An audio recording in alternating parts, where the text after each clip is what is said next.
Actor Sivakarthikeyan Parasakthi படத்தோட audio லான்ச்ல தளபதி விஜய் அவர்களை பத்தியும் ஜனநாயகன் படம் ரிலீஸ் ஆகிறத பத்தியும் பல விஷயங்களை வெளிப்படையா பேசியிருக்காரு. அவர் சொன்ன விஷயங்கள் எல்லாமே தான் இப்போ சோசியல் மீடியால பேசு பொருளா மாறி இருக்கு.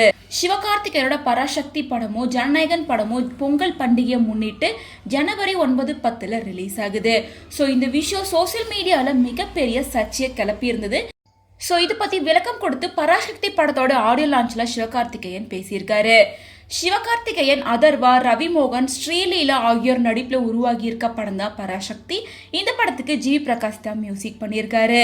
பராசக்தி படம் ஜனவரி 10 பொங்கல் பண்டிகை முன்னிட்டு வெளியாக இருக்கு. ஸோ இந்த படத்தோட ஆடியோ லான்ச்சில் பேசின சிவகார்த்திகேயன் என்ன சொல்லியிருக்காருன்னா, முன்னாடி பராசக்தி படம் தீபாவளிக்கு வெளியிடுறதா பிளான் பண்ணியிருந்தோம். ஆனால் அப்போ விஜய் அண்ணாவோட படம் வெளியே வரதா தகவல்லாம் கிடைச்சிது. அதனால பராசக்தி படத்தை பொங்கலுக்கு வெளியிடலாம் அப்படின்னு ப்ரொடியூசர்கிட்ட பேசி நாங்கள் பிளான் பண்ணோம். ஆனால் ஜனநாயகன் படமும் பொங்கலுக்கு தான் வெளிவருது அப்படின்ற தகவல் கிடைச்சிது. உடனே ப்ரொடியூசர் ஆகாஷை கான்டாக்ட் பண்ணி ஜனநாயகன் படமும் பொங்கலுக்கு வரதை நான் சொன்னேன். அப்போ பராசக்தி படமும் பொங்கலுக்கு வெளியாகும் அப்படின்னு முதலீட்டாளர்களுக்கு வாக்குறுதி கொடுத்ததாலையும், மேலும் படத்தை தாமதப்படுத்தினா தேர்தல் நேரம் அப்படிங்கறனால திட்டமிட்டபடி தேதியில வெளியிட வேண்டும் அப்படின்னு அவர் சொன்னாரு.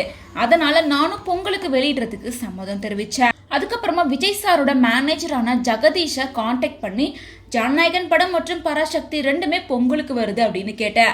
அதுக்கு அவர் பொங்கலுக்கு 2 படம் வரலாம் அப்படின்னு சொன்னாரு. 2 படம் வர்றது பிரச்சனை இல்லை, விஜய் சாரோட கடைசி படம் அப்படிங்கறனால இதை அவர்கிட்ட கேளுங்க, இல்லைன்னா யாராவது நடுவில் காமெடி பண்ணிட்டு போவாங்கன்னு நான் சொன்னேன். அதுக்கப்புறம் விஜய் சார் கிட்ட பேசிட்டு அவர் மறுபடியும் என்ன கான்டாக்ட் பண்ணாரு. ஒரு பிரச்சனையும் இல்லை, நம்ம சூப்பரா பண்றோம், விஜய் சார் உங்களுக்கு வாழ்த்துக்கள் சொல்ல சொன்னார் அப்படின்னு சொன்னாரு. அதுக்கப்புறமா தான் எனக்கு நிம்மதியா இருந்தது. ஏன்னா 33 வருஷமா நம்ம எல்லாரையும் சந்தோஷமா வச்சிருந்தவரை நம்ம கொண்டாட வேணும். அப்படி ஒரு முக்கியமான நாள் ஜனவரி 9. ஜனவரி 9 எல்லாரும் ஜனநாயகன் படத்தை போய் கொண்டாடுங்க பாருங்க. மறுநாள் ஜனவரி 10 பராசக்தியை கொண்டாடுங்க.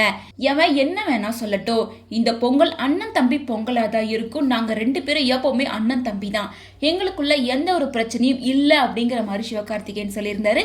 சிவகார்த்திகேயன் இது அண்ணன் தம்பி பொங்கல் தான் அப்படின்னு சொல்லும் போது அங்க இருந்த ஒட்டுமொத்த ரசிகர்களும் அங்க இருந்த அரங்கத்துல இருக்க எல்லாருமே கைத்தட்டி என்கரேஜ் பண்ண ஆரம்பிச்சுட்டாங்க.